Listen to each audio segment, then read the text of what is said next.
जब भी आप डाइट करने का सोचें तो जो सबसे पहला सवाल आपने अपने आप से करना है वो ये कि आप वजन कम करना चाहते हैं या चर्बी कम करना चाहते हैं। अगर तो आप वजन कम करना चाहते हैं तो ये तो बहुत आसान है। आपको कुछ नहीं करना, आपको सिर्फ अपनी कैलोरीज को कम करना है, यानी क्रैश डाइट पे चले जाना है, बहुत कम कैलोरीज लेनी है। एक्सरसाइज करने की कोई ज़रूरत नहीं है, कार्डियो करें, वॉक करें, और जो कम खा रहे हैं उसमें भी अगर कार्बोहाइड्रेट्स को मज़ीद कम कर देंगे तो रिजल्ट ज़्यादा जल्दी मिल जाएंगे। लेकिन इससे एक नुकसान होगा, और वो ये होगा कि जो वज़न आपका जाएगा वो आपका वाटर वेट होगा, आपका मसल लॉस होगा, और बहुत कम परसेंटेज में आपकी चर्बी कम होगी जिस्म से। रिजल्ट क्या होगा? स्किनी फैट आएगी, आपकी स्किन लटक जाएगी, मेटाबॉलिज्म स्लो हो जाएगा, वीकनेस होगी, हार्मोनल इम्बैलेंसेस होंगे, और जैसी डाइट छोड़ेंगे वजन वापस आ जाएगा, क्योंकि अब आप सारी जिंदगी तो उतनी क्रैश डाइट नहीं कर सकेंगे ना कि वजन आपका उधर का उधर ही रहे।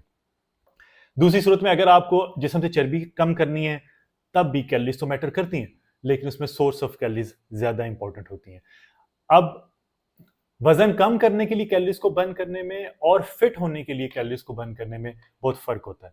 तो आपने क्या करना है कि आपने जो आपकी मेंटेनेंस कैलोरीज होंगी वो TDEE कैलकुलेटर होता है, वहां से आप अपनी मेंटेनेंस कैलोरीज निकाल सकते हैं। वहां से जो मेंटेनेंस कैलोरीज हैं उससे 300-400 का डेफिसिट रखना है, कार्डियो कम से कम करनी है, और वेट ट्रेनिंग ज़्यादा से ज़्यादा करनी है, हर मसल की एक्सरसाइज करनी है। अपनी डाइट में प्रोटीन को बढ़ाना है ताकि आपका मसल लॉस ना हो। अब ऐसा करने से क्या होगा कि आपकी बॉडी की रिकम्पोजिशन होगी, बेसिकली फैट सेल्स कम होंगे, मसल बढ़ेगा। यही हमारा टारगेट है। हाँ, इस प्रोसेस में थोड़ा सा टाइम लगता है। जब आप कैलोरी डेफिसिट कम रखते हैं, हाई प्रोटीन डाइट पे होते हैं, बॉडी की रिकम्पोजिशन कर रहे होते हैं, तो वीकली बेसिस पे रिजल्ट्स इतने ज़्यादा तेज़ी से नहीं मिलते। मैं अभी अपनी ट्रांसफॉर्मेशन ऑनलाइन कर रहा हूँ, और उसमें आप देख सकते हैं कि 3 हफ्तों में भी मेरा इतना ज़्यादा वजन कम नहीं हुआ, लेकिन बॉडी की टोनिंग हो रही है।